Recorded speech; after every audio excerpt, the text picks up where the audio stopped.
Hello and welcome to the War Report. This is a show where we talk about NXT 2.0 and AEW Dynamite, sometimes Rampage. I'm your host Cyrus, and I'm joined by Quan, the comeback spot. Quan, how you feeling, man? Anything special happened between last week and now? Anything special happened? I mean, my daughter turned 12 years old. I was just like, don't tell me you done forgot. Well, no, because her birthday was on when we recorded last week. Her actual birthday was on that day. We went bowling this weekend.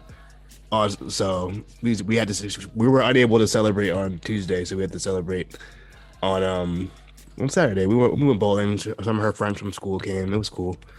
All right, that's great. That's fantastic.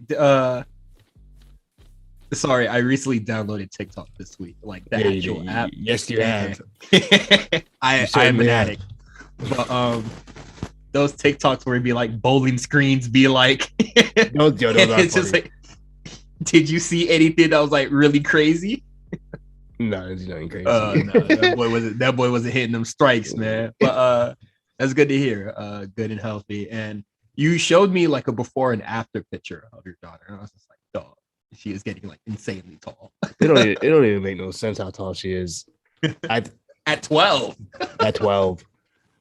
I wish I was that tall at 12. You know how tall I was at 12?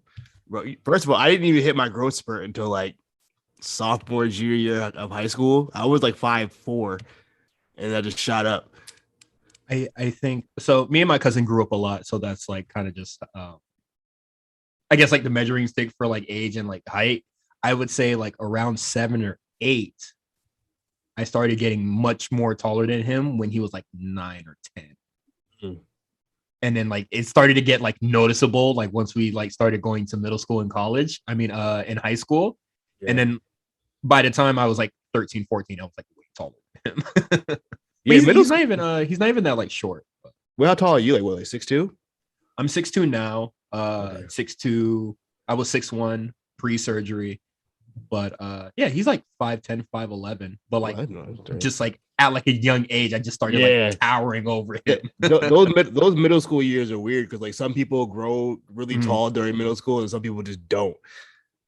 I am the tallest in my family. Bro, like it's a tie between me and my uncle, who was like 50 years old, but like it's like me and him. He's like way more stocky than I am. Like he's a big dude. But like I'm just like tall and lanky. That's all I got going for me. But no, let's get into Indies trenches, man. We have a lot here. I see a lot of quotes here, and I guess we can start out with the first one. Jonah Rock, formerly known as Bronson Reed, had a conversation with Fightful. Warren, would you like to hit the quote? I would love to hit the quote. Let me read the quote first. Let me go find the quote that I posted in the thing that I don't have open. Jonah. Why do you never have it open? Because I know what I put there. I don't need to. I was expecting you to read it. Jonah, formerly known as Bronson Reed, spoke with Fightful. And I quote, "I understand what they're trying to do and the direction they are going in. The thing I like least about it is Hunter had such a vision for what NXT was, and the whole vision is just gone now, especially after War Games. And it seems to be, I'm not there anymore, but it seems to be the end of the black and gold, obviously. It's disheartening because the guys that were there for that era were trying to make it a third brand and make it different. When I was there in wrestling, I'm a huge pro wrestling fan. I love WWE, but I saw Raw and SmackDown as the entertainment shows and NXT as the pro wrestling show. Now it's just another entertainment show." I get bits and pieces of what he's saying there. I don't want to hear from him. Yeah. I'm tired. I don't want to hear anything about NXT from him. He's been online. I understand being upset. You got let go from your job. I get it. But bro, it's been like what, 3-4 months now? Yeah. But no, I will say there is some, truth to it. Yeah, for sure. NXT is now entertaining. Yeah. I completely understand people are gonna miss the black and golden era, I should call it. of NXT, right? But we got to keep it a stack. Like, let's be 100% honest. The first like 6 months of the year, NXT was not much see TV, and y'all know what wasn't outside the takeovers. Let's be honest. Yeah. It was trending in a bad direction, and people were clowning them online about where they were going. Look at the ratings, this and that, yada yada yada. So they change it because, like, what else are you gonna do? Keep going in the same direction?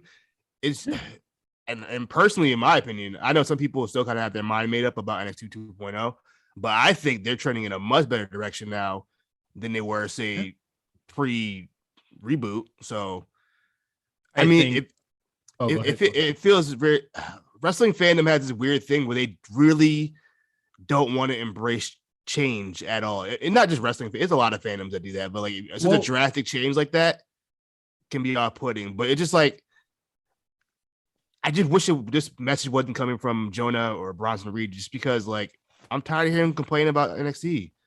Enough. Yeah. And then you know, I saw Raw and SmackDown as the entertainment shows, and it was just like, you're supposed to grow from NXT and be on those shows. Ideally, that's that's what's supposed to happen. And then what Hunter Vision was, there's record of this man saying, hey, a lot of people that were getting into NXT felt like there was no point because people would eventually leave. So he kept people there longer. That's literally it. That's it. He kept people there longer so people could get more attached to them and, you know, keep them from leaving, right? That's not what development is. You have to grow past NXT. That is the goal. That is what you must do. Well, that's the intent for NXT. Like, it's developmental. You're supposed to grow from it. But Jonah's report was like, well, we were trying to make it a third brand. I mean, it still is the third brand. But like on the equivalent of Raw and SmackDown. It wasn't going to happen because it wasn't entertainment. And I don't know what, like, you know how you say that people are scared to embrace change? Yeah. I think they're scared to embrace the word entertainment. Well, yeah, entertainment, and that's a bad. Look, if you've been on wrestling forums or online long enough, entertainment is a curse word. Entertainment is like a bad word. Oh no, you can't call it that. This is pro wrestling. It has to be serious. God forbid. God like what you're watching. Yeah. All those, Ring of Honor, all those matches that you love, all that, all that New Japan stuff that you love. Guess what? You were entertained by that. Yeah, it just you were entertained by that. It kind of is what it is. Like, you can use any other like synonym or other words that kind of skirt around using the word entertainment, but hey man, at the end of the day, you like that match? You was entertained, Playboy. I'll put it this way. I've been very entertained by NXT for the last month. I'd say they've been doing a great job. I think it's been great. And, Bronson Reed, Jonah Rock, we watched the match for Spot Callers, me and Justin. We watched the match between him and Keith Lee at PWG. I thought that match was terrible. And I can tell you for sure, them niggas was not wrestling. They was doing a lot of taunts and a lot of bullshit. To what? Entertain the crowd. Yeah, especially PWG. PWG is certainly the entertainment brand on the indies. That's like, yeah.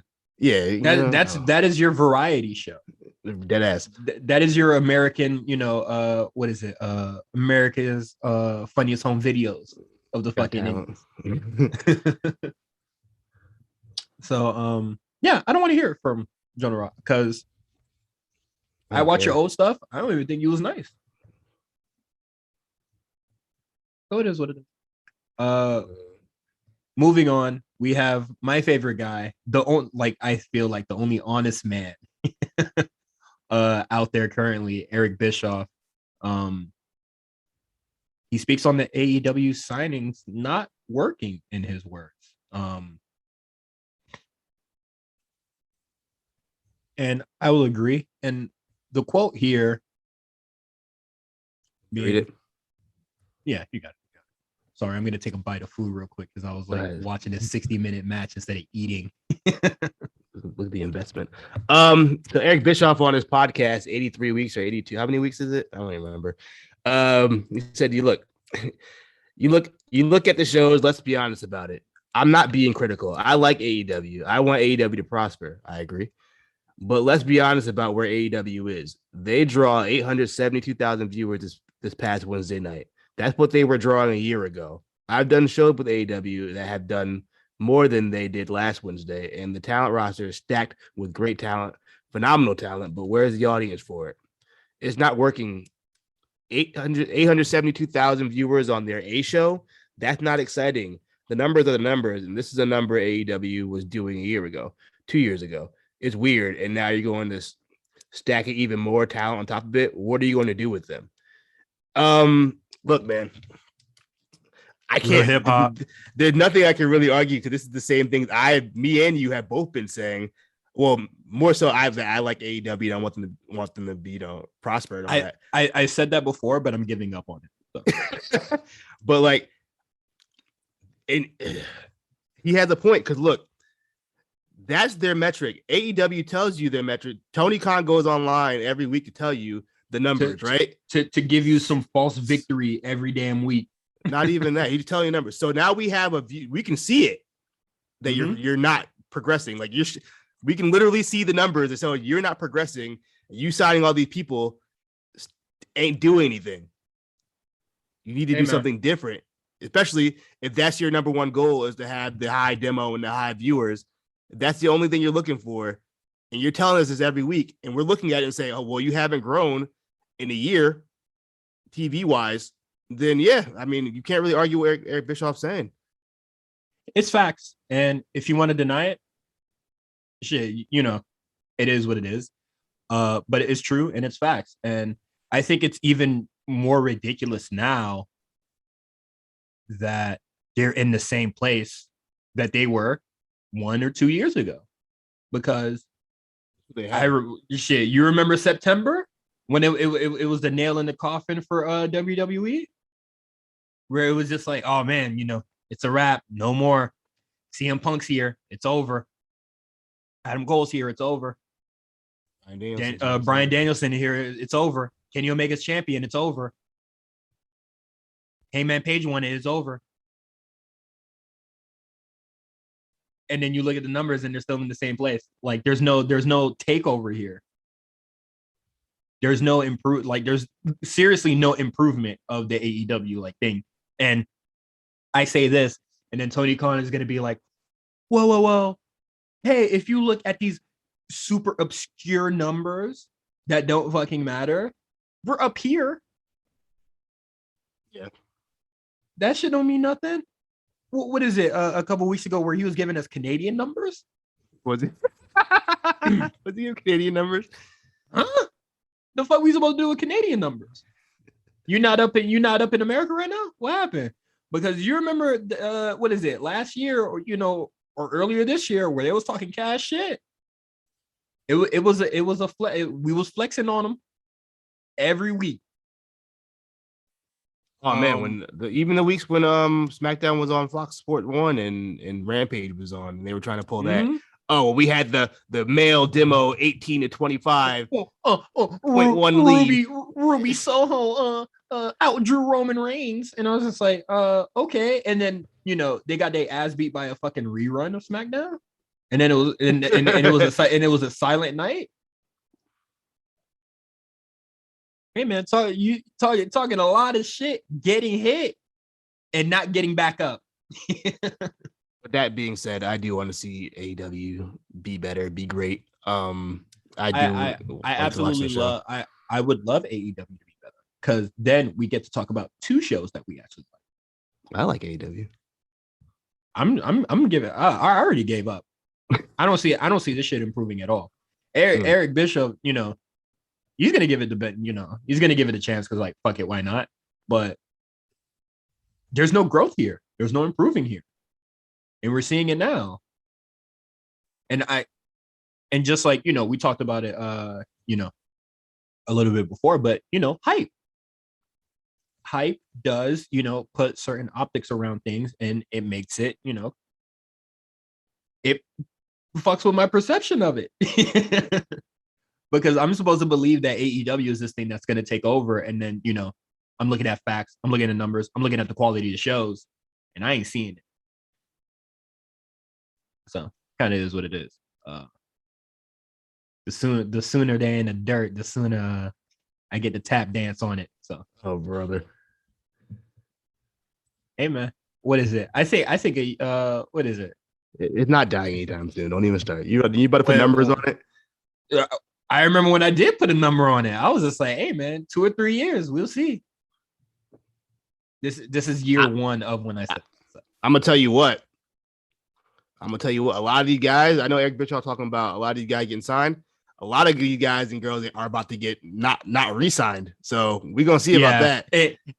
Instead of getting dropped or released, they're just gonna send them back to the wolves, and then that's what makes AEW the golden boy, because they wasted money instead of just getting rid of them. I mean, even to get rid of them, still have to pay them. Just it's just like you'll still get paid if they get released. That's what the 90-day or 30-day, 60-day compete clause is. You leave, but you still get paid. You don't have to travel, but you still get paid. So I think they're doing more. I think they're doing more of a disservice because they still have to travel, not get used. Yeah, Marco. Put their buddy on the line and then like literally have no trajectory for them. Yeah. And then at the end of it, it's just like, all right, man, I'll see you later, dog. So what is it? Marco stunt? I hope Tony Khan paying for them textbooks, baby. You ain't coming back. We've been praying. We've been praying on Marco stunt downfall for like a year. Prayers down. There's a lot of people on the AEW roster where I'm just like, prayers down. You are stealing checks. This has to stop. Yeah. And then the final piece of news, ROH final battle. I didn't watch.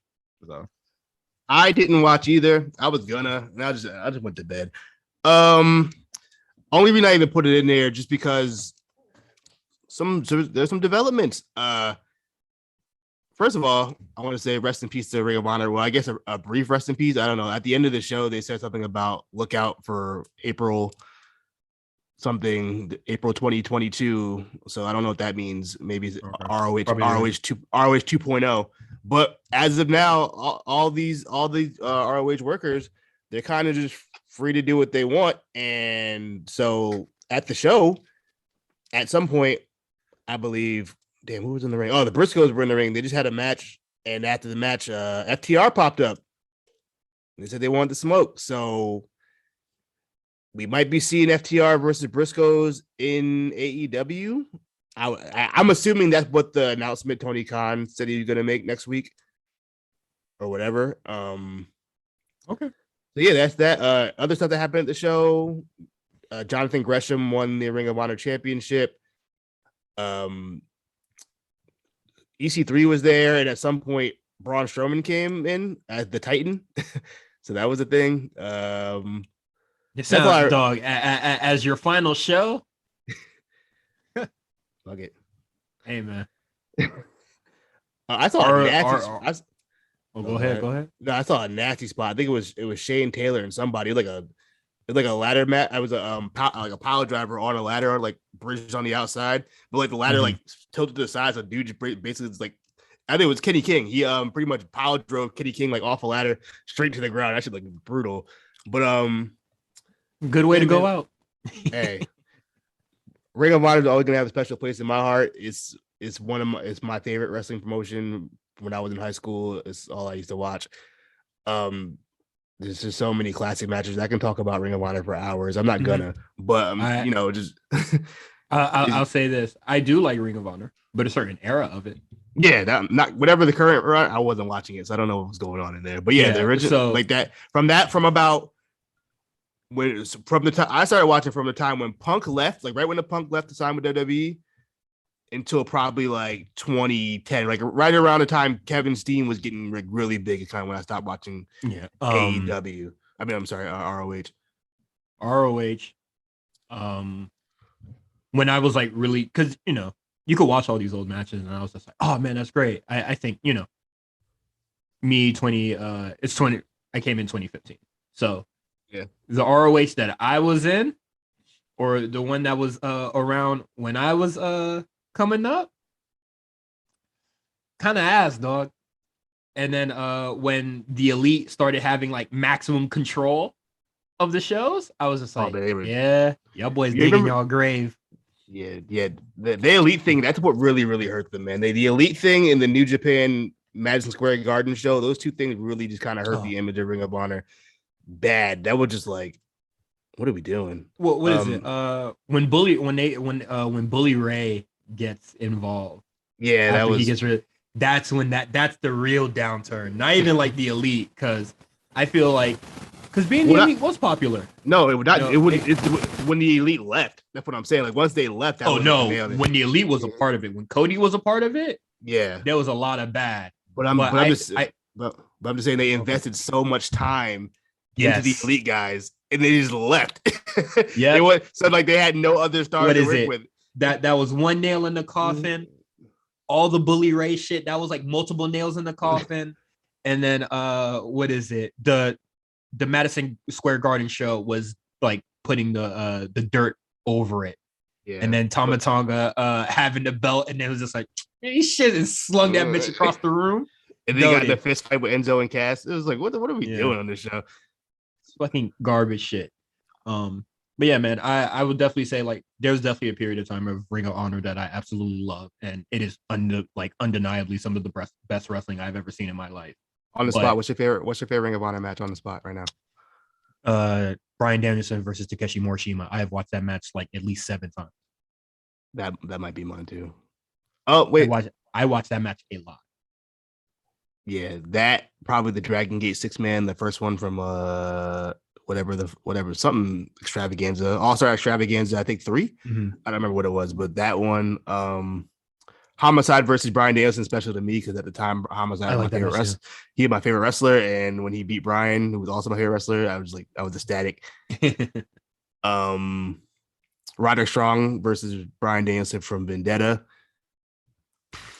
Joe Punk series. I love those. Joe Kobashi. Of course, that was I think that might have been like one of the first real big Ring of Honor matches I saw. Was Styles Danielson. There's I bought I'm missing a Punk DVD and I don't know where it went, but there's a match on there where I think it might be the Summer of Punk DVD that I'm missing, but there's a match on there where Punk is signed, like he's absolutely signed, but he shows up. But he shows up to have a match at ROH because there's like a snowstorm. There was a snowstorm. Yep. Yeah. No. I don't know what match. I don't know what match that is. It was like a tag match. I love that shit. It was. It was a tag match. It was him and Colt versus somebody. It was him and Colt. It was like Danielson and somebody, and I was just like, this match fucking slaps. Like this shit. Yeah. Fucking hard. But Danielson versus Takeshi Morishima is absolutely my favorite match. I've watched it a million times. I have it downloaded, like hard saved on my laptop, just in case it leaves YouTube. I told you I met Takeshi Morishima, right? Oh yes, he's a big motherfucker. Right. We were in the bathroom. I turned around and walked directly. And I was like, "Oh shit, my bad." And I was like, "Oh, here's Takeshi Morishima." That man almost killed you, like the goddamn taxi man. He was. He about to put me in a bear hug. But hey man, rest in peace, ROH. And now let's get into White Man's Paradise. Look. Oh, wait a second. What the hell is this? The lights are out here in Garland. I don't know. They got many fans got their phone lights on here, trying to get a glimpse of what's going on, if anything. Oh no, not Sting and Darby! Oh yeah, baby! What the hell? Sting and Darby Allin. So there was a very special debut. You don't even know me. there's a very special debut that took place at AEW Rampage last week, and I'll say, for one, this is not a slight at him. This is not like, this has nothing to do with the match or anything like that. But I wish he used a different Action Bronson song. What is it? The Chairman's Intent? I think that is like one of the 2 songs that I don't have saved from Blue Chips 7000. That is the one song I don't have on there. I haven't listened to Action Bronson in years, so I never heard the song. I'm not a big fan of the song, but like when it was playing in the arena when he came out, I was like, I'm fucking with it. I'm cool with this. I can't think of it on the top of my head, but I think there would be at least like 3 different songs that I would use instead, and I think it would be very suitable for him. But that is it. That is a beyond a nitpick. That is not actual like criticism of this match or anything like that. But Sure. The match itself, I thought it was good. But Fuego del Sol need to go. You got there. I guess This nigga need to go, dog. This nigga needs to go, dog. He wasn't that bad. He did what he was supposed to do. He did what he was supposed to do. When he was getting offense, I was just like, can you stop? He did what he was supposed to do. Don't do that to Fuego. Like, why are you doing stuff? Oh, the kid ain't it, man. But I thought Hook looked nice. Look good out there, man. If I'm gonna be real, I know this might sound crazy. I know this might upset a lot of people, but he looked like Tony D'Angelo out there. What Tony D'Angelo should look like, you're saying? Well, should, or just like this kind of the same stuff. Like they have a lot of decent transitions and they have a lot of variations of suplexes. I mean, that's Taz, man. Yeah, that's it. I'm not saying that it's a bad thing. I'm just saying they both wrestle the same. I would say Hook's a little bit more intense than Tony D'Angelo. At least from that match, it seemed like. I feel like Hook has more polish and like snap to his moves. I feel like. Yeah. I guess that would really be because Fuego del Sol does have like a smaller frame, but they're both pretty short. Pretty slender. But yeah, Hook need to put some muscle on too. I know he's still young, so I know he can, but it's like he's kind of skinny out there. Like I didn't like when he threw that lariat and then Fuego did that big ass sell. You need to do all that, bro. Where he looked like debris in space. Yeah, like relax, bro. He ain't that big. I would say I like the variations of suplex that he does use. Like what is it? I forget. It was like something where he did like kind of like a crotch hold and like slammed him over. Yeah, I was like, oh, okay. Yeah, I was just like, that's a very nice variation of that. And I was talking to you about it, and I was just like, this is like he's baby Taz, baby Roger Strong, baby Pete, all that sort of thing. And I was just like, let him stay this course. I think he already has a solid base with all the variations of suplexes that he has. I think that is fantastic. You do not need to do anything else. I'm telling you right now. Hook does a tope. This nigga does a Spanish fly. This nigga does a Canadian destroyer, a pile driver. I am out. I don't think he can do that. I think he's gonna wrestle very much like his dad. He really needs to, because that's which is what really fine sets because him apart. I love Taz, by the way. I'm a big fan of Taz's moveset. I'm a big Taz fan. Taz has an amazing moveset.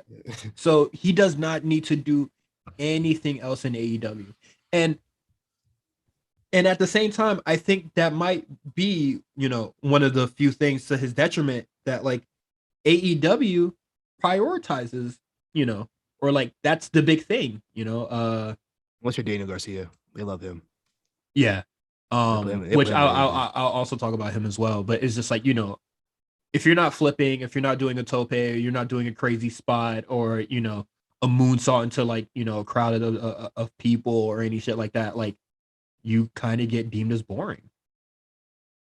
I think it might be different in this case because the internet has already like memed themselves into like really fucking with him, but like it's fine. And I saw people saying that, oh, AEW already has somebody like that. And Need I don't more. yeah, they need more. And then also I think they might be talking about Daniel Garcia, but I don't think I think they're very different. They're pretty similar. They're both technical. They're the technical guys.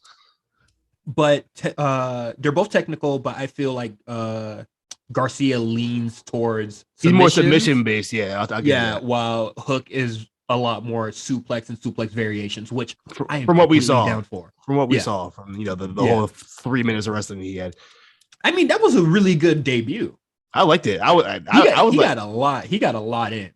I had a smile on my face watching it. That's how I knew. Okay, it's cool. I'm fucking with this kid. I like seeing.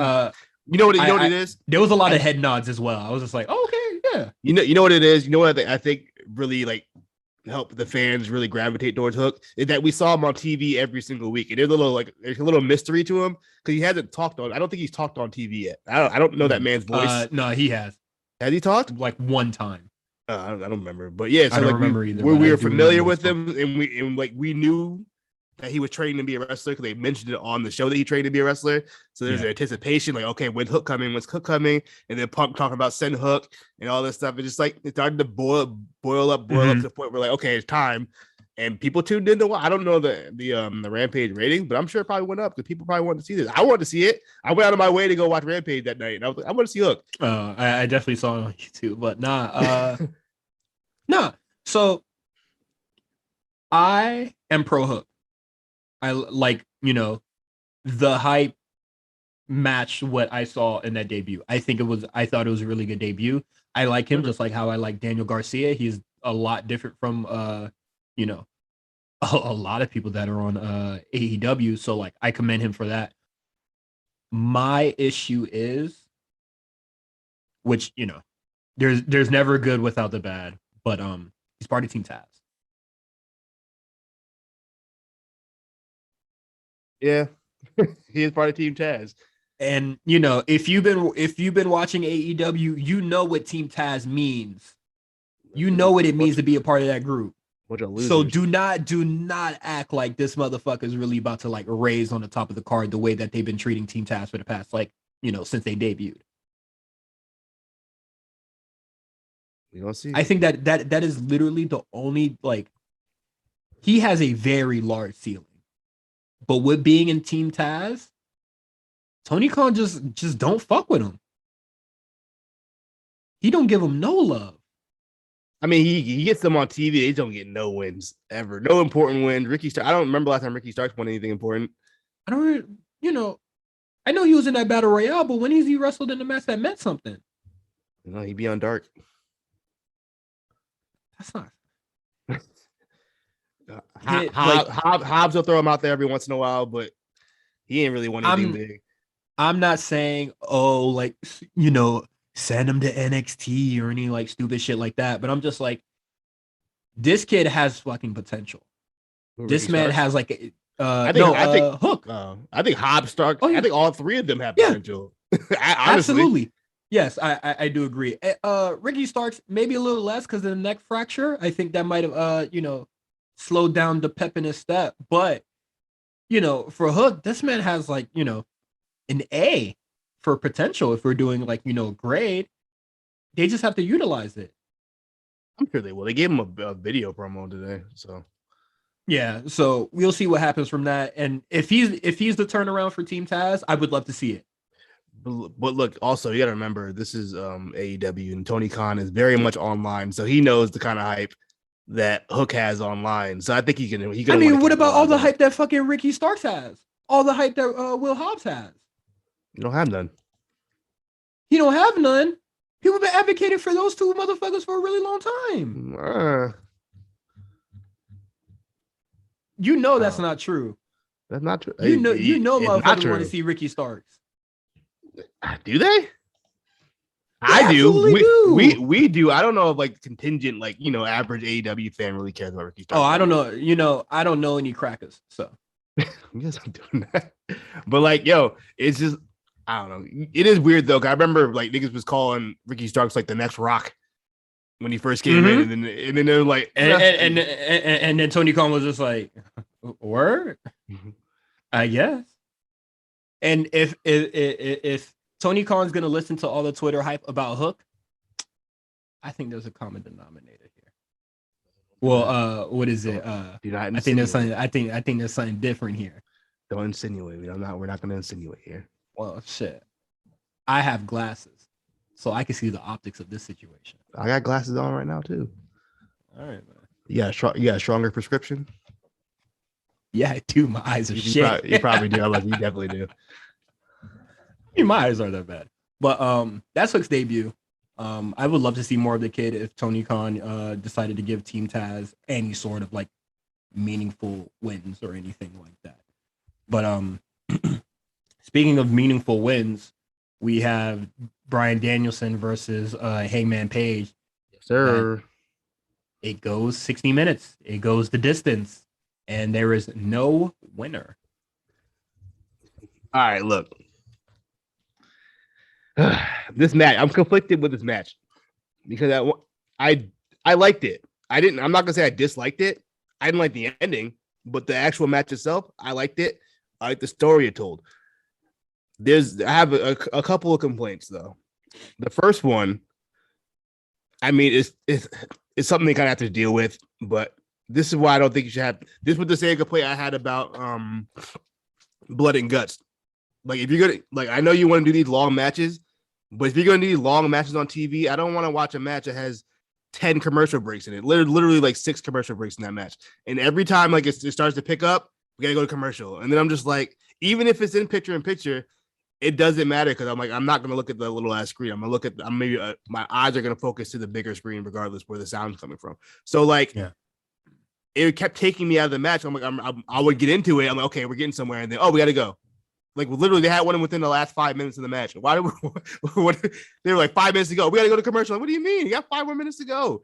And it just that kind of took me out the match. The other thing, I didn't like the ending just because, like, not that I'm not like super mad they did the draw. Well, look, I understand why they did the draw. My problem is they just did a draw 3 months ago. Yes, that is literally that's exactly what's like the first bit. It was just like, hey, man, this would be really cool if they didn't just do that like a month ago.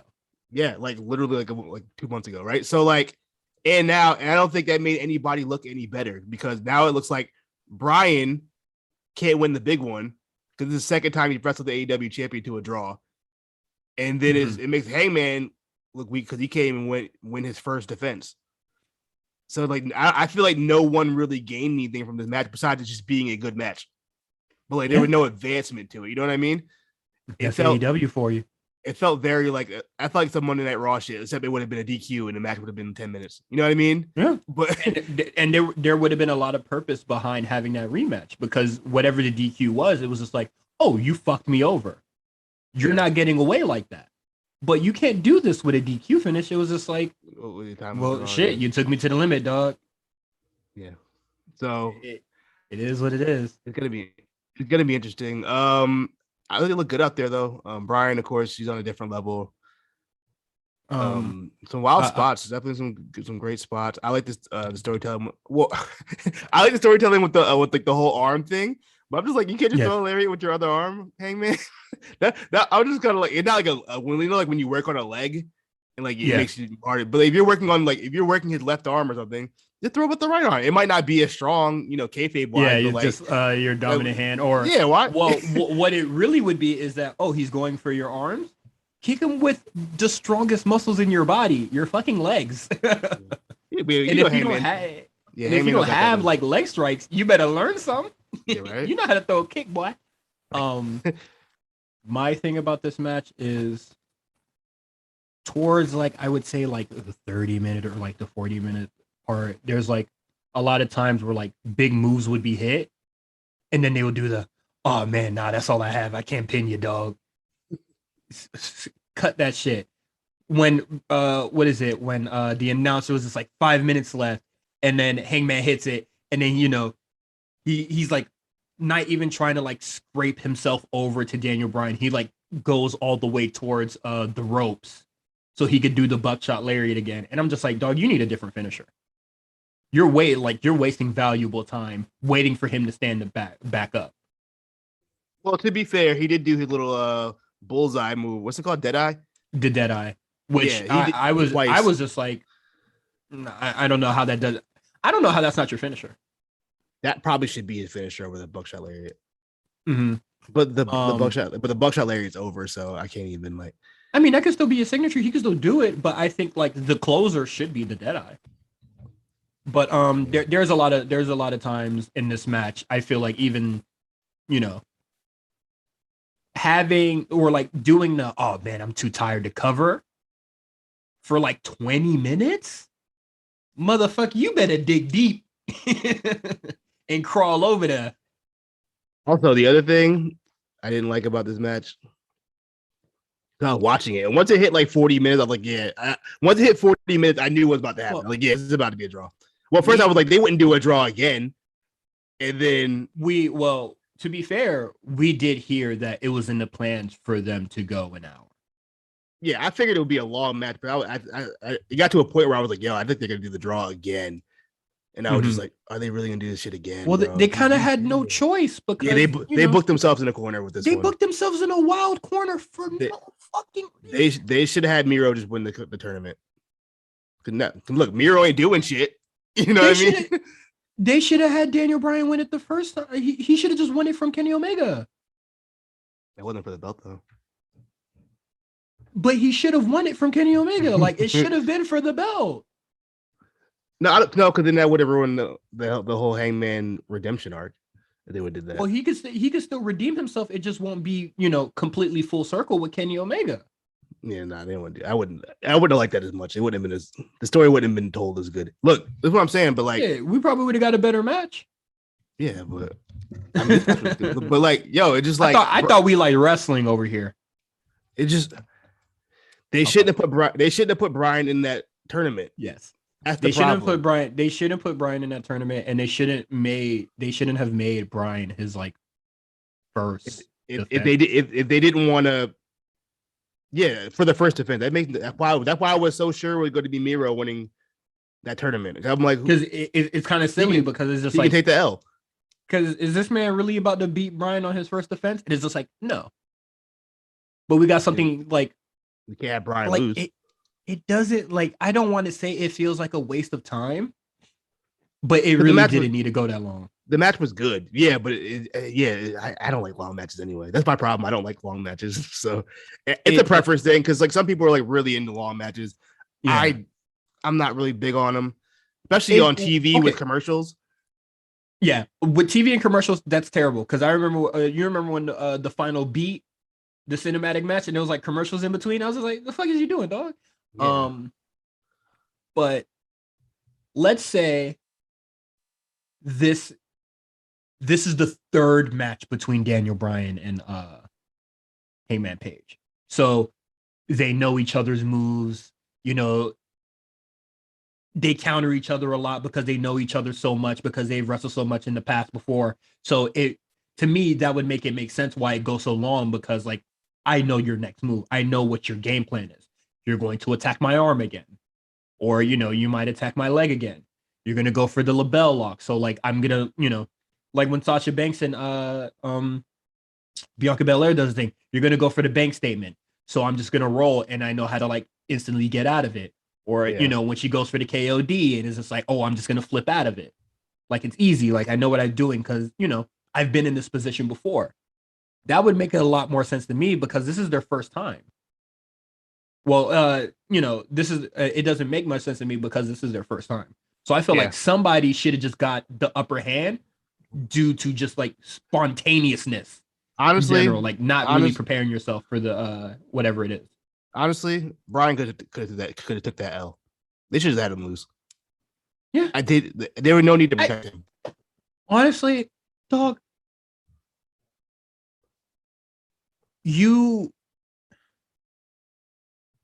I get it. We don't like a lot of the stuff that the WWE does, but there's a reason why they do shit like this. And I feel like maybe, just maybe. No, I don't want them to do DQ finishes. I don't want AEW to do DQ finishes. I don't. I hate them. I hate DQ finishes. I'm not saying to do it always, but this definitely could have saved some time off our lives. No, I don't want them to do that especially during title matches. I don't want AEW to do that. I really don't. I do appreciate that they like refuse to do DQ finishes. I love that. But then you get bullshit like this monthly. Yeah, well, that's what I'm saying. That's why I'm just like, I don't understand. What's the trade off? You should just have Brian lose. I think Brian losing wouldn't hurt his character. You know what I mean? Like, I don't think that would have hurt his character at all. I don't know. This one time, I feel like it would have been okay. Yeah, I really do. This one time, I feel like a DQ finish would have been okay. I would have been just as annoyed. Well, okay. If it was minute 57 and I saw somebody from the Dark Order come out, oh no, I would have been. Yeah, then I would have. I am running to wherever that show is. That now, I'm not saying they go the full 60 or the full 50 and then the DQ happens. I'm saying we cut that motherfucker down. Why would Dark Order interfere? Because fucking Bryan Danielson embarrassed them. And then what is it? Hangman is struggling out there. Yeah, but they're the faces though. They wouldn't jump in. I know, but well shit, fuck it. Have them turn. Shit. We had Punk turn last week. Punk didn't turn. That wasn't turn. When he was shitting on, I know it's not a turn, but you know, there sometimes you got shit on Long Island. I understand. Quan, if you getting jumped, I'm jumping in. That don't make me a heel. He wasn't getting jumped. Yeah, okay. I'll take it. He was getting his ass beat out there. He was not getting the job done. At one point. He was not getting the job done. Yeah, at one point, Brian had him on the floor just boxing that. They hit that nigga right in the stomach. Quan, if you're in a fight and it goes 3 minutes, I'm jumping in. We're going home. What if I tell you, hold on, I got this. I gotta do this for me. Because 3 minutes is enough time for somebody to go to their car and get their burner. We're wrapping it up. We're going home. But I think that's enough time dedicated to that. Hikaru Shida and Serena Deeb. I liked it a lot. Although I was not really excited for this match because I feel like the story between these two have kind of been like sporadic on TV. So when they announced this, I was just like, oh shit, they still fighting? Does Serena Deeb have like another job? Because that's where they'll bring her out. She don't even be on Dark. Like she just don't be around and she'll pop up like once a month. Where does she be? She's not on Dark because I watched Dark. I don't see her. Planet Fitness, baby. What is she doing? Is she like in college or something? Like I don't understand. Like she's just not there. Hey, I hope she's in college because it's so interesting. I think she'll get re-signed. But nah, they like Serena Deeb. She's like a vet. They need that. They need that woman. Yes, they absolutely do. But you know, Serena Deeb is just usually just not around. So like when they announced this match for their Winter is Coming I would deem it as a big show. Like it has a special name to it. And I was just like, you telling me that this feud that hasn't had, you know, any real story progression in the past 2 weeks? Yeah, when was the other match? I don't remember. I know this was the rubber. I know they match, had I know they had like video packages and shit. But that's not enough. Like having a video package saying the same shit was just like, you stopped me from getting 50 wins, so I'm gonna beat your ass. You were saying that shit 2-3 months ago. Yeah, 50 win match was at least 2 months ago. Not every feud got to be a long term story. You know what I mean? Every feud don't have to last 4 months. I feel like this was like random as fuck. Like so that's why I was just like this match might be good, but like why? This is weird. Like we still fighting over this? Yeah, I like the first two better. She got her 50th win already. Let's get it. Let's move on. I'm just happy they're the women's match with the story that was not about the title. So and it was really good. It was a really good match. Small steps. It was a really good match. So I really just thought it was random, but I do think that the match was really good. That's all. I'm liking Serena Deeb a lot more. I'm not sure.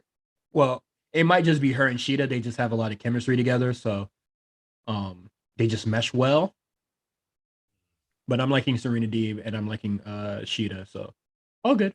Oh no! Tell me why Brian Pillman posted a picture with a hoodie on talking about cancel culture. Oh brother, I should have known that mullet. I should have known. He's one of them. Yeah, he for sure one of them. We're gonna talk about that in quick hits. But he's one of them. Main event kinda, I guess. What was the main event? Dante Martin versus MJF. So when MJF was doing that promo, I wasn't listening to the promo. All I heard was Ryback. Why was Ryback mentioned? Why did he mention Ryback? I didn't hear it. That's the stinger that's gonna get Twitter itching, because he was saying a lot like the fruit is not hanging. That fruit was not hung. That shit was on the floor and ants were on it. What is it? He comes out and he was just like, "Shut up, Texas. Your daughter swallows." And I was just like, I guess. I know you said something about incest and stuff, the usual. Yeah, he was just like, y'all anti-education and incest. And then he was talking about, oh, CM Punk came out to my hometown and was saying a lot of low-hanging fruit. And I was just like, nigga, you came out here with the fruit rolling on the floor. And then he does the Ryback line, and then we get the match, and I thought the match was like whatever. I think Dante Martin really needs to like slow down with the high flying shit. He overshoots it. He overshot it every goddamn time. He jumped so damn high, bro. Relax. I think his opponents have to realize they have to take a step back because he jumped so high. No, he needs to relax. He needs to put a little spring in his step. If he doesn't have that, his high flies, he has nothing. He has nothing else, so he kind of has to. Well, shit, I would like his high flying a lot more if it hit. You're talking about that knee. Even though he missed with the knee, I mean the knee's still hurt. And he's gonna knock me down. He missed with the knee, and then he went back into the ring, and then he walked the ropes, and then he overshot it again. MJF barely caught him. That's what I'm saying. He really had MJF looking like low tier Miz out there. The match was cool. I like Dante Martin. I still think he needs his brother back or something. I don't know what he needs, but he's missing something. I don't know why Leo Rush wasn't out there. I don't know. he needed some charisma out there. Yeah. So it is what it is. Also, just a part that really like took me out of the match, where what is it? I think like Dante Martin does like a headlock takeover, and they're like rolling back and forth for pins. And then they broke it up, and then Excalibur was just like a rapid fire exchange. And I was what? Nigga, eat a dick. I'm adding that to my list of wrestling tropes that I can't stand. Wrestling tropes I can't stand. The whole roll around thing, the 1-2 roll, 1-2. I hate it. I hate when they do it on Raw. I hate when they do it on AEW. I hate it now because that seems to be the theme with MJF matches now. Yeah, he does that shit. When he was doing that shit with Darby Allin, and then they're just like, oh my fuck, he got his, and I was just like, I mean, I guess shit is ass. And then dog, Excalibur trying to sell it with the oh my god, rapid fire exchange. I was just like, all they did was cradle back and forth, dog. Stop trying to fuck with me. Stop it. That was not fire. Like, whatever, man. I do like Dante Martin. I think he just needs to like slow it down or put some less a little less spring in his step or something, because look at you trying to hold you're literally trying to hold this black man down from being great. Let him soar like Michael Jordan. Well, shit, he soared like Michael Jordan, then he don't get the dunk. So what's the point? Imagine if Jordan did the dunk from the free throw line he missed. How old is Dante Martin? I don't think he's alive. I don't think he's alive. Got to do with this? I don't think he was alive when Michael Jordan was playing basketball. What does his age got to do with anything? I don't know. I just wonder how old he was. Like 20. It's cool. He didn't even see MJ play. Like, it's cool that he could go up into the air, but he got to hit the motherfucker. He did hit him just because the knee connected to his face. That could knock you down. That move. That move is not a knee strike. Okay, but it didn't. You know what? It was that time. That move is not a knee strike. It's still gonna knock you down. Let me knee you in the face. Let me do a backflip and knee you in the face. You ain't falling down. Shit, you gonna miss like he did. I'm gonna get you. The match ends. MJF wins. If interference from Ricky Starks. I guess. And then the lights go out. Sting and Darby Allin comes out. No, what is it? FTR. I think they come in and they beat the shit out of Dante Martin first, right? I don't even think they do that. They just lift MJF on his shoulders. Oh yeah, they just celebrated, and then Sting and Darby Allin came out. And well, first of all, the lights go out for a minute. So I'm thinking, Are they going to debut Mr. Wyndham Rotunda? Because that was kind of the rumblings. Oh, is Bray coming? Is Bray coming? And I was just like, you gonna be a part of this? The feud that the feud that goddamn that CM Punk is a part of. I was just like, all right, man, we get a lot of I was a lot of moving parts here. I was trying to see that there's like a connection, but like from like Bray's dad and like Tully or some shit like that. But I don't know. I wasn't watching wrestling back then, so couldn't tell you. He probably beat him in some buttfuck nowhere city. But nah, Darby Allin and Sting comes out. I don't care because we already had the MJF and Sting match. MJF and Darby Allin match. And then they beat the shit out of Darby Allin, and then CM Punk comes out, and then they run away from Punk, and I was just like, y'all niggas outnumber them. I hate when y'all there's 3 of y'all niggas. Yeah, bad. He had an equalizer. Come on, man. He had the commentary said he had the equalizer. A bat is like one extra person. He swings the bat once, you lost that man. So they could easily one person sidestep him and jump from behind. Come on, man. What is it? They should have just jumped the shit out of that motherfucker. But there's gonna be a lot of multi-man matches in the future for AEW. Yeah, they announced a lot of them. There's gonna be a lot. And I'm gonna tell you right now, I'm stamping it. I'm not playing around. I'm not watching Dynamite until they're on TBS. You gonna watch next week? I'm not watching next week. Adam Cole said he has a present for us. He could suck my dick. I don't want to watch that shit. I don't give a fuck what his present is. It's Kyle. I don't give a shit. I'm good. What is it? They announced like an 8-man and a 10-man on Rampage this week. Yeah. I'm good. I feel like they did that because there's only 4 matches on Dynamite, and they need to get people paid to see a lot of these guys. At least space these motherfuckers out, man. Because this is the same issue I had last week. I'm not trying to watch all these multi-man matches, man. You gonna watch? We're watching. We gotta watch. We got a podcast to do. The 10-man tag that's about to happen next week. I'm not watching that, dog. You're watching it. There is nothing that AEW got going on for the end of this year. We're watching. We got it. We got this. We're gonna fight through this. I'm good. We're gonna fight through this. I'm good. Fine, I'll talk about it then. I'm good. Hey, man. 50 out of 52 weeks, I think I'm good, dog. I am good. I'll see them for TBS. I'll catch up. You know, I won't watch live, but I'll be informed. I'm not watching this shit, dog. I'm good. And then what is it? Oh, go ahead. Which AEW show are you going to? When is that? Isn't it February? Oh, okay. Shit, I guess I gotta talk. All right, I'll be watching that. You have to watch it. You have no choice. You're not gonna not watch it by February. Yeah, that'd be wild. But hey, look, man. If Meals and Justin have to suffer through Raw every week, we can handle two AEW episodes. I feel like if Meals said, "Nah, I ain't watch Raw,"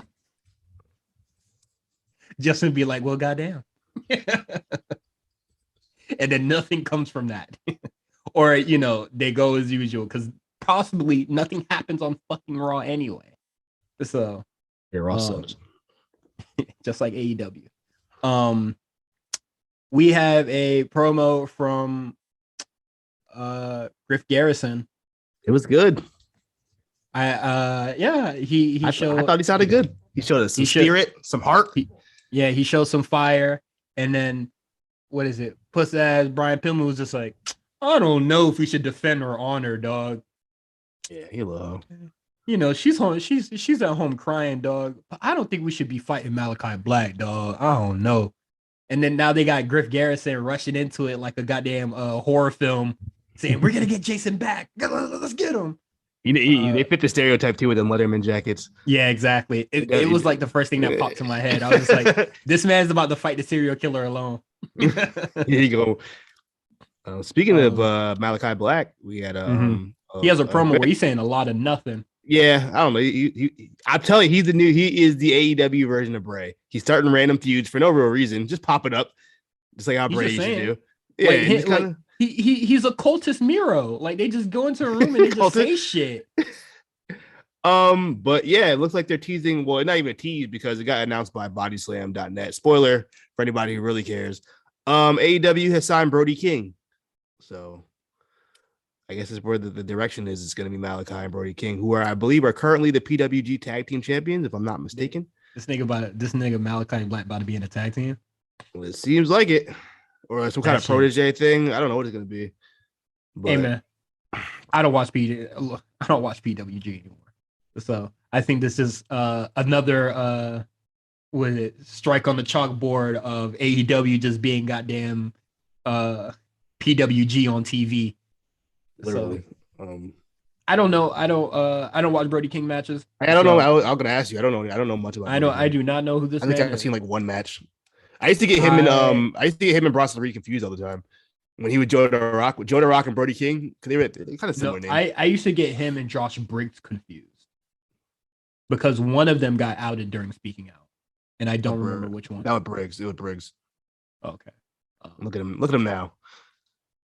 Country lame ass motherfucker. Get this thing out of my fucking face, dog. But yeah, that is it for White Man's Paradise. I don't think I'll be watching any more for the year. So he's gonna watch. Don't listen to him. He's Kevin. Bet.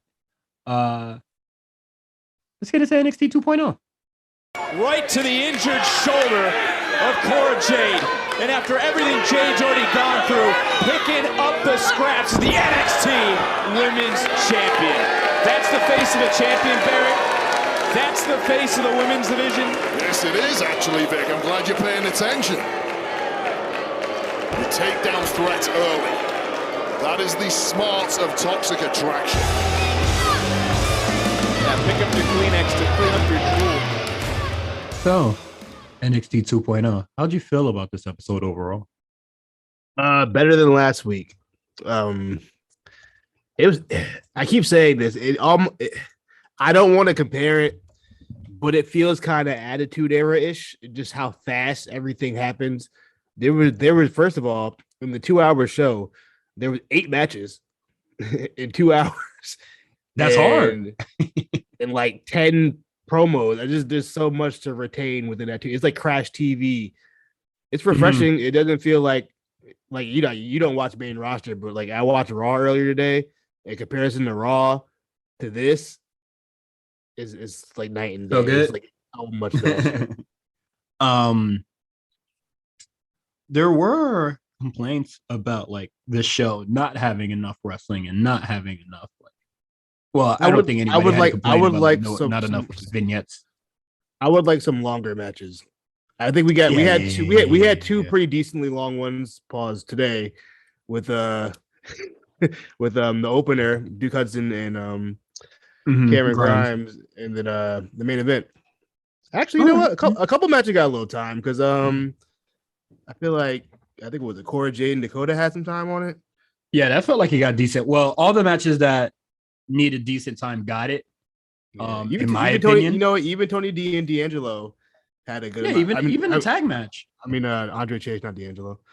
You know what? I take that back. Tonight's episode was pretty good. There was a lot of matches got time. Well, like you said, let's just start it off with Cameron Grimes versus Duke Hudson in this no holds barred. And I just have to say, hey man, why does Cameron Grimes have to get a clean sweep on this man? He really. I thought there might have been like some sort of shenanigans here, like maybe like Grimes was like too focused on removing his wig, or like that like it cost him the match.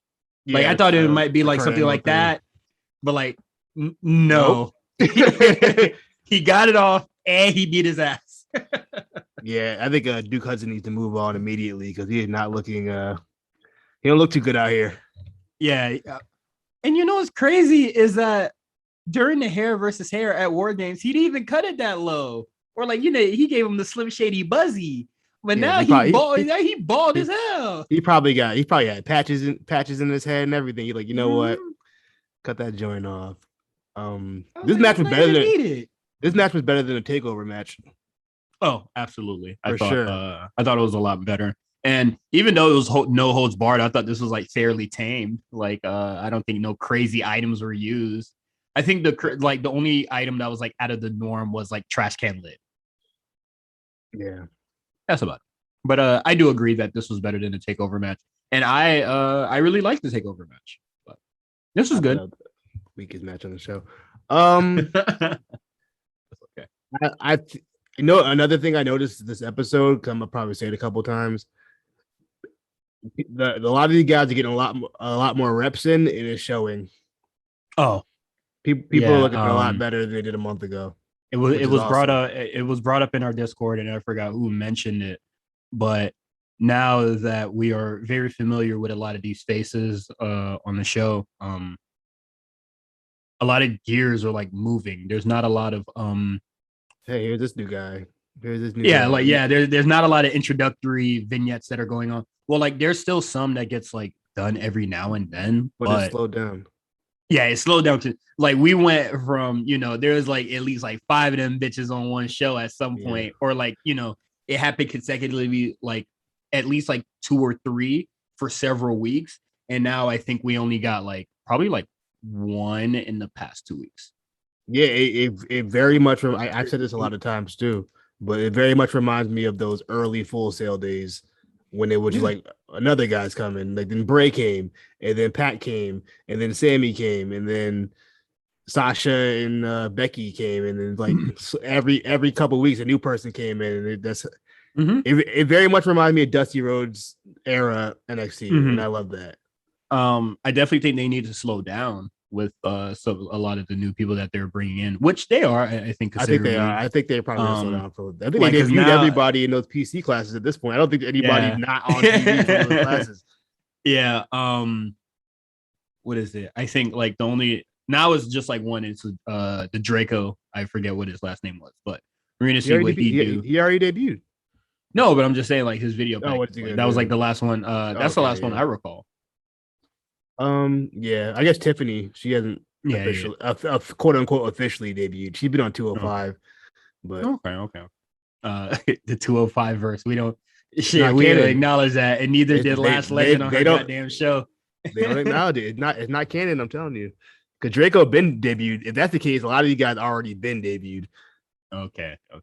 That's hilarious, actually. But moving on to a match that got a relatively large amount of time is Cora Jade versus Dakota Kai. Jade says that she's back. I'm medically cleared and I'm good to go. And then Dakota Kai just showing her future. If she continues to hang out with Raquel or do things with Raquel, and I mean shit, she lived it. We ain't gonna act like it didn't happen. She not lying. Will she do it again? I don't know. After last week, it kind of felt like it, where it was just like, yeah, you may have got the pin at War Games, but I guess. So who knows? And I feel like she can turn at any point. Like it doesn't really matter. So I like this around that. I like this match because it intertwined 2 women's programs at the same time. Yes. The Cora Jade, Mandy Rose, who looked exceptional tonight. Fantastic. God bless. I think exceptional is an understatement. that black little number you had on. I am so sorry. I just remember that is the worst sound that you could ever hear while listening to audio. I am so sorry, everybody. But yeah, so you got that, and then you got the Raquel Dakota, which later on went into the show where Raquel challenged Dakota to a street fight. Yeah. That sounds like somebody's going. That sounds like a loser leaves home if I ever heard one. I sure fucking hope so. Please get Dakota off this damn show. I've been asking Dakota to get off this show. Please get either of these ladies. Yes, they could both go. Honestly, both loser and winner leave town. I don't care. We continue this rivalry as we move on it, and just to talk a little bit about the match. The match happens. I was kind of like in and out of it because like commentary was like, it was getting borderline unbearable, I was just like, yeah, Wade, Wade, and just like, man, it really sucks that now Vic Joseph's really just down there defending himself. Like Wade needs to get jumped by him and Beth Phoenix. They need a third mic again. I don't know who they're gonna find. They need somebody to kind of just like calm Wade down. Somebody mentioned Paige on I'm good. You don't want to see Paige on commentary because she's gonna take Wade's side. Nah, she might clown Wade too. I feel like Wade's really easy. She's gonna take Wade's side. That's what. No, well, they're both British, and they're just gonna be like, "Well, you're right, yeah, that's true. That's true. It's the British connection. I would love for them to bring back Nigel, but I would love to have another woman on commentary. I would prefer, to do so. I prefer a woman. Yeah. But yeah, the match happens, and then like you said, everything kind of just like came together, and then we briefly talked about it, and I was just like, I feel like that this feud between Dakota Kai and Raquel doesn't really have the heat that it used to have to really warrant a street fight. I feel like if this was like maybe like right after she lost it, or like in that same month, but like now I'm just kind of just like, y'all really just kind of just wasting each other's time, or just like y'all just two are just time to fill right now. Yeah. I don't even know, bro. I don't know. I just felt like the street fight should have happened a while ago. That's why I think it's a loser leaves town type of match. Why I don't see why else you would make this such stipulation for a match like this. Because I do agree. I don't think the heat's there. I mean, obviously they do have history, but I feel like that fire that these two had for each other, it doesn't really. Who got hurt? Was it Dakota was out? Or who was out? Well, Dakota lost. Yeah. Okay. Well, no, Raquel lost. And I mean, it is kind of just like what it is. I know the timeline probably wouldn't really pair well because 2.0 was, basically imminent. But I feel like maybe they could have had the street fight after, Raquel retained. Yeah. I feel like so this is where I possibly would have planned it after Raquel retains and they just say, fuck it, run it back. And then, probably after Dakota Kai hits her with a shovel and then she was just like, oh, you want to fuck with me? I bet. And then, they have it. Now I'm just like, I guess like this is going to be something that's on TV.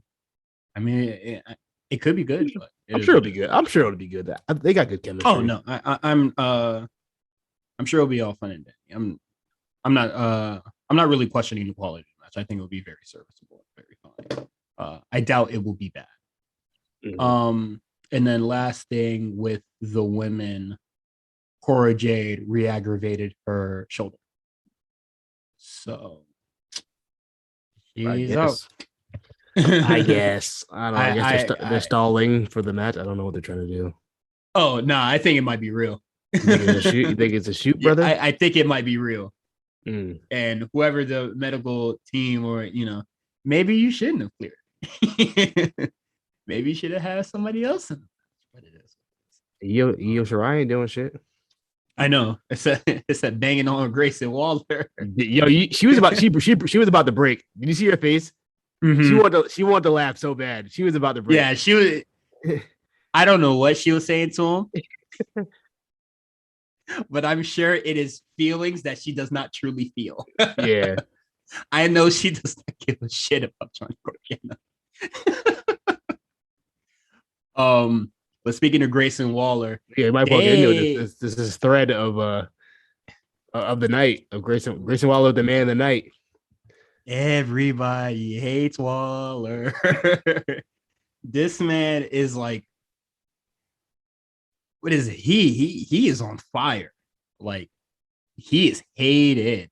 And I like that they're just like, if you don't understand, we're gonna get the locker room behind this as well. Like, just so the message is very, very clear for the dumb ones in the back. Yeah. I like this direction. Yeah, I like this direction. I do a lot. I guess like this would make him kind of like top heel on the show, no? Yeah, kind of. If not him, then yeah, I think it had to be him. I really can't think of anybody else. By the way, the show ended. Yeah. Also, well, I don't think I don't think Buddy about to have not nearly as much heat as what is it Waller has going for him right now. Yeah, Ciampa. I guess Carmelo as well. He's up there on the heel spectrum. Oh, true. I don't know. Cause like Grayson, no, he was basically just Dan Lambert out there. That man couldn't barely get a word in. Yeah, they were going hard. They don't boo Carmelo. Yeah, not with that much vitriol. Yeah, anger, like disdain. This man is hated. He killed Johnny Wrestling, man. Got this man on Twitch playing with a Power Ranger toy. Yeah, got this motherfucker on what is it? PWT. PWTs. Sad. Sorry here, bro. But no, I thought it was all great and it was all fine. We might as well go through the timeline of Waller. Oh yeah. So the show starts and Waller is like walking by some dudes and they just walk away as if like somebody about to hawk him down. They would give him the asshole chant too. Oh yeah, they were giving them the asshole chant by the crowd. He goes out, he does his thing, and then I don't know. There's just like a period of, then he leaves. Later on in the show, you see him walking backstage, and everybody's like, "Nah, we ain't fucking with you." And then what is it? He's like, my dad told me to stay away from you. And, nah, my dad thinks you a piece of shit, boy. Yeah. And then Waller was just like, okay. And then right. Io Shirai just goes, tells them all. I thought that was very funny as well. He tries to go to the locker room. I thought this one is the one that hurt the most. They Chris Benoit missed him because Waller goes up to Braun Breaker and he's just like, "Yeah, War Games, am I right?" And then Braun Breaker is just like, "What if you get the hell out of my face?" The hell? I want to know. I want to know how Braun Breaker got so much clout that he can just kick niggas out the room. Who are you? You just got here. I know. Look, hey man, look at him, bro. We're gonna tell him no. Shit, you better be strapped. But nah, I love this direction for Grayson Waller. NXT has successfully crafted themselves a very good heel. Yeah. He still had to change his gear though. Oh, the boxing gear? Yeah, get that shit out of here. I mean, it could work if he if he was like striking more, then I'd be like, okay, that the boxing stuff makes sense. But I'm pretty sure he's a legit boxer, isn't he? Shit, probably. He might be. But yeah, because I'll tell you what, Vince is gonna see that and say, nah, change that, buddy. I mean, shit. It's just a gear change, that's fine. But his everyday clothes, he like a much better dressed Ethan Page. I'll give it to him. He had on a better fit than Ethan Page did. They dress the same to me. And that's whatever. Nah. What is it? They both wear button ups. You can tell Ethan Page fit come from like Zara, H&M. Grayson Waller got that real money. You know what I mean? So it's a little different. What is it? He buying from Cost or goddamn Banana Republic, boy? Banana Republic. I don't know what's the range here, but Vineyard Vines. They dress the same to me. But main event time, we have Roderick Strong versus Braun Breaker, which in what I feel in my heart, this is my favorite Braun Breaker match. Yeah, I thought this is much better than the match that he had with Ciampa. Yeah, he's looking a lot more comfortable. And plus, you can't go wrong. Roddy's such a good partner to work with. Mm-hmm. And man, Braun Breaker is I know like he was like a really like good football player, That boy is an athlete. You saw that Frankensteiner he did? Yeah, basically a snap Frankensteiner. Let's go. That Kenny Omega, who, bruh? That's what I'm saying. Like, you know how big that guy is to do that. That's impressive. Yeah, it's impressive, and it's all coming together. Like I said for Von Wagner last week, like we're no longer seeing the gears turn in their head. Like it's just a clock that is moving like fluently now. Yeah, and that's great. I love it. I think it's fantastic. And Roger Strong's my favorite wrestler, and I think he did great for Braun Breaker. Only thing is, I would say, is about the finish. I don't think that Roderick Strong should have actually got pinned if what happened post match was gonna happen. I feel like Ciampa should have just interfered and like did it anyway. No, I wouldn't like that. I wouldn't like that. Well, I don't like Roderick Strong losing because I like Roderick Strong. He can take the L. He could take. I love I don't want him to take the L. He could take it though. If no, I know he can, but like I don't want him to. Honestly, when they scheduled this match, I was just like, I would actually prefer a non-finish here. I don't want to see that. I've actually because Roderick Strong like. He about to lose that belt anyway. I still think they're going to unify the two belts, the North American and Cruiserweight. It seemed like they're teasing it. They teased it 2 weeks in a row now with Carmelo and Bivens. Yeah, but he could have had some momentum going into that instead of getting pinned by Braun Breaker. I mean, I'm fine with it. I'm fine with it overall. I just think I just want to see my dog lose. Also, I think these two did like an incredible job. So the match was good. Is what it? Yeah, the match was fantastic. And then let's get into these quick hits. Ivy Niles has a match against Amari Miller.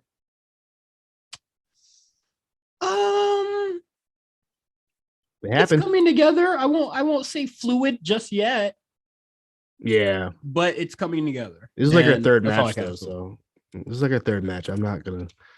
Yeah, that's all. She'll figure it out. Plus, the people she has around her should be straight. Mm-hmm. It's coming together. That's about it. Moving on, we have Harlan's debut, and they just had I'm pretty sure he personally invited himself. Harlan got West Side Gun to be at the show, or he probably already bought a ticket, then he was there. They have nothing to plug. They're just like, he's here and he raps.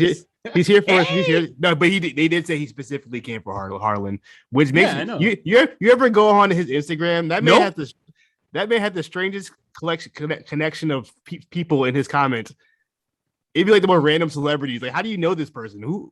It was like before he even got signed. It's the weirdest thing. He'll have like fucking like Drake in his fucking mentions or like Lil Baby. I'm like, how do you know this guy? I'll say this. I don't follow him on Instagram, but I see him in a lot of comments doing a lot of begging, a lot of notice me, please. It's working. You got Lil Baby in his comments. I mean, it's obviously working because West Side Gun was crying for attention last week. So I don't know. It's a mutual benefit here, but it is what it is. The match is fine. It's a squash. Who cares? And then he beating that boy ass too. And then he basically killed Brian Kendrick. I don't know what they're about to go with that, but yo, what if Brian Kendrick come back for one match? That'd be fire. I would like to see Brian Kendrick come back a little bit. I mean, that'd be cool. That'd be fun. My thing, when he like grabbed him and threw him, I was just like, yo, how he land? Cause god damn. Hit the Family Guy, the stair roll.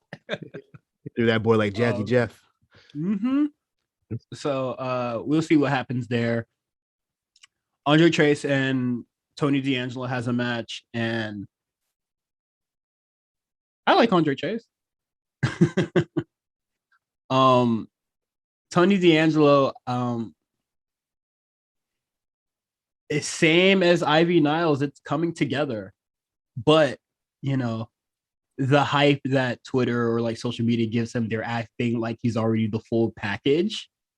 I think that's more of a joke. I don't think people truly believe he's ready. Man, you'd be fucking surprised. I would hope you'd be fucking surprised. Hey man, I saw the TL on Monday. They said somebody was ready. I don't see it. On Monday? Who? On Monday, they said somebody was ready for the big time, and I ain't seeing it. Who we talking about? I'm not seeing it for Liv Morgan, dog. Oh, yeah. This is we're going to different territory, but you know what? I was listening to Carlos and Leo's earlier. They were talking about AEW. Maybe stay stepping on our turf. So I mean, hey man, if they want to take over talk about AEW, I don't. Liv Morgan, how long she been in WWE now? A long time. About 6 years. How long are we gonna keep pretending like, oh, she just needs a little bit more time to prove herself? Look, I love Liv Morgan. I think she's beautiful. She has a great personality. Fans are really into her, but I don't know if she's that girl. I know Becky's trying. I don't know if she's that girl. Becky is trying, and her, it's being siphoned off. But nah, people are acting like Tony D'Angelo's already the total package, and I don't necessarily see it yet. And I'm trying to not have that, curve my judgment because don't let Twitter influence you. Yeah, this man is literally, I would say, like 8 months in. 8 months start, like at the start of like December. So I think just gotta give him more time. I know a lot of people are just like, oh, he's like doing holds, and he does a variation of suplexes, and I was just like, well, goddamn, is wrestling the fuck you want from the man? Because I swear to God, this man does a goddamn Spanish fly. I'm out of here. I don't want to see him do that. I want that move banned, by the way. I hate the Spanish fly. That might be my least favorite wrestling move. Besides the Destroyer, they go Destroyer and then Spanish fly. Two of the worst wrestling moves ever. They don't even make sense. The Bastard Driver is what I really hate. What's that? The Bastard Driver? What's that? It's the shit that Kota Ibushi does, where he like basically like the head goes like in between his legs, and then like I cannot describe it. Just look it up. Yeah, I think that move is very stupid. Momo Watanabe does it. Kota Ibushi does it. Trent does it. It's called B Driver, Bastard Driver. I think that move is very stupid. Spanish Fly, Canadian Destroyer. I think those are all stupid as well. I'm starting to get bored of topes as well. It is what it is. But yeah, the match is fine, it's serviceable. And then Tony D'Angelo starts talking shit about Pete Dunne, and he's just like, haha, I got your mouth guard. I bet you miss it. And I was like, that shit probably costs like $12, dog. Like, are you serious? Like, the mouth guard is not a part of Pete's identity. It kind of is. That's kind of his trademark. No one else is doing that. But like, it would be like if when The Rock would throw his elbow pad and then the wrestler took the elbow pad. Like, I got your elbow pad. You know what I mean? Okay, yeah, but like that's what I'm saying. It is dumb, but I've seen feuds over dumber things, so I can't even. I've seen feuds over much dumber things. Yes, we have. And then Pete Dunne just gets it back at the end after the end of it. Put that shit back in his mouth after he stomped on it and then put it in his mouth. I mean, it's his shoe. You know what he stepped on? That's a nasty boy. You talking about the man that was biting on goddamn what is Riddle's toes? Riddle's foot? Nasty boy. He a nasty nigga, man. Him and Tyler Bate, they got something in common, man. They nasty niggas, man. We already talked about it, but Raquel wants a street fight, and it is what it is.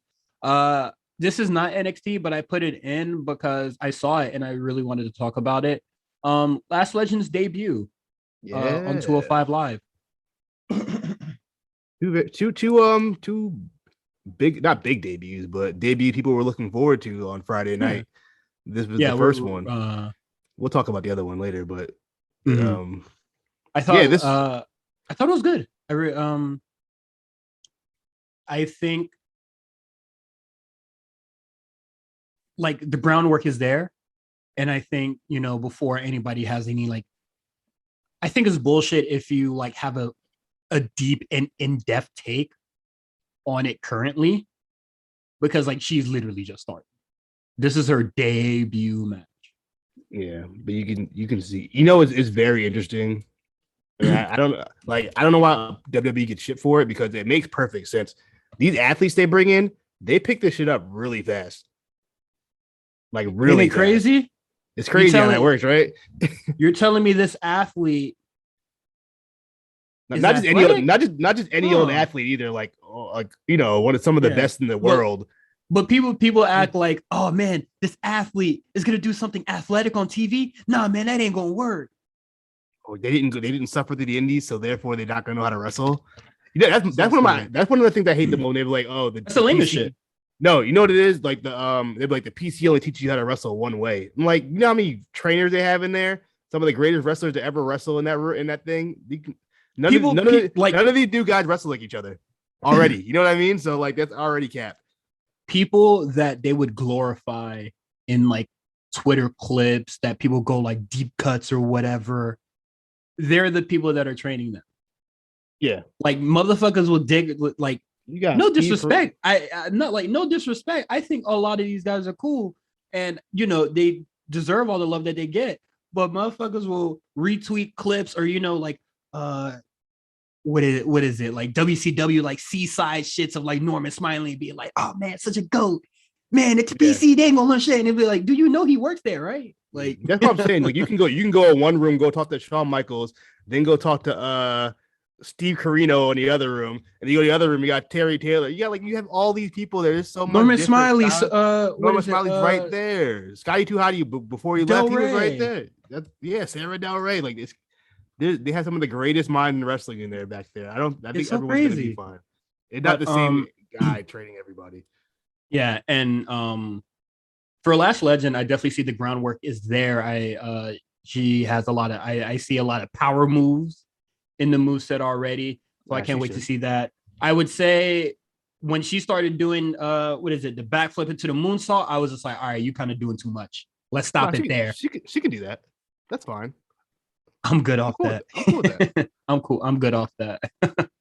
Like she's really tall and I would assume very strong. Just give me power. Just give me power moveset. There we go. I didn't need that. Especially on your debut. Let's relax. That's not true because you watched Goldberg's debut. He did a backflip in his debut. He did a little back handspring. I mean, but he ain't trying to do no damn moonsault.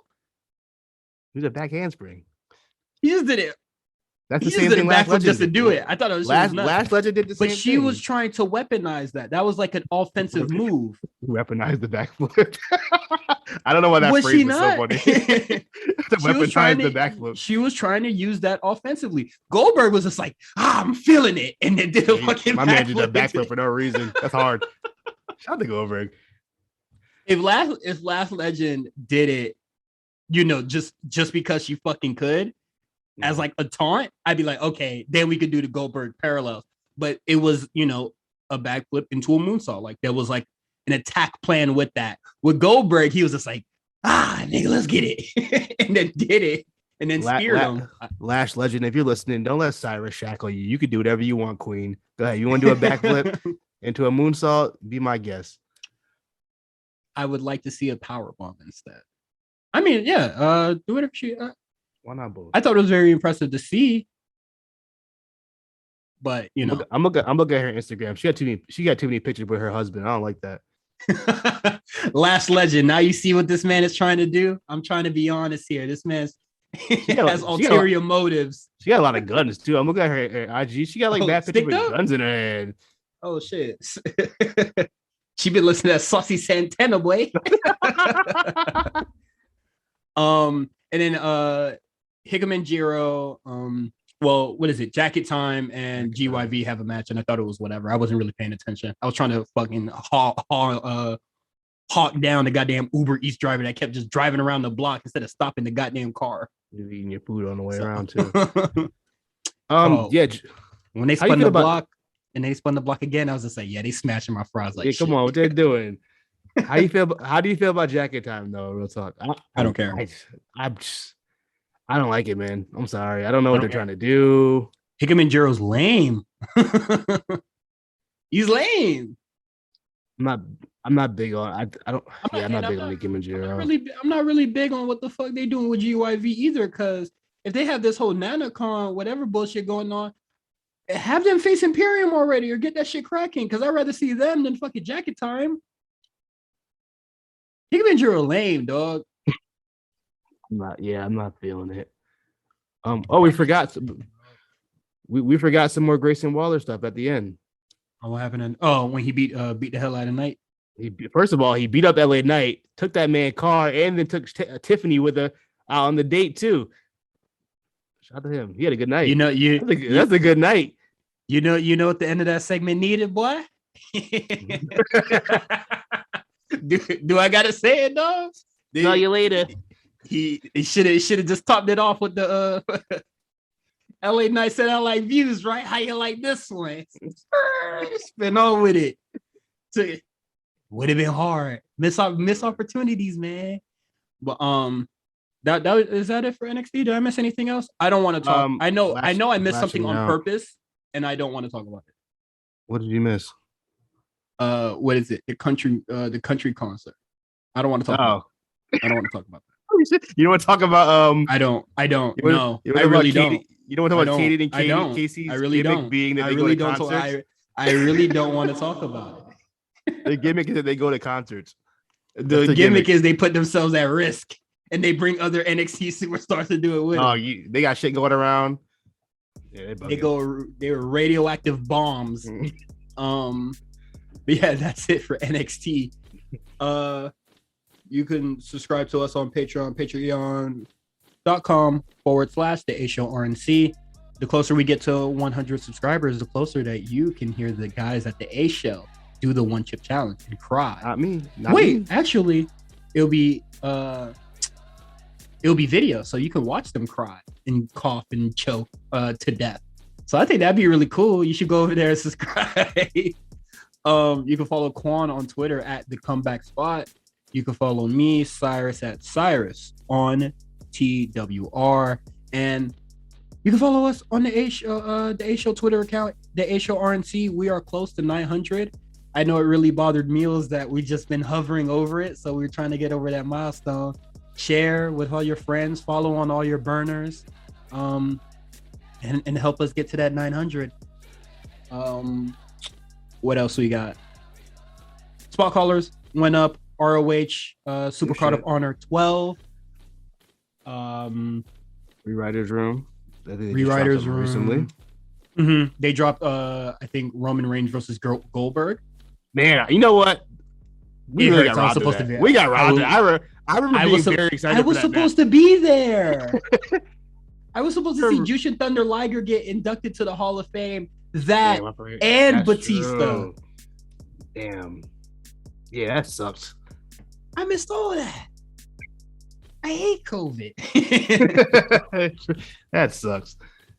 Yeah, we have a whole bunch of other stuff coming around, and we're gonna get to our end year stuff relatively soon, so that should be really fun. And we'll have more stuff 2022, man.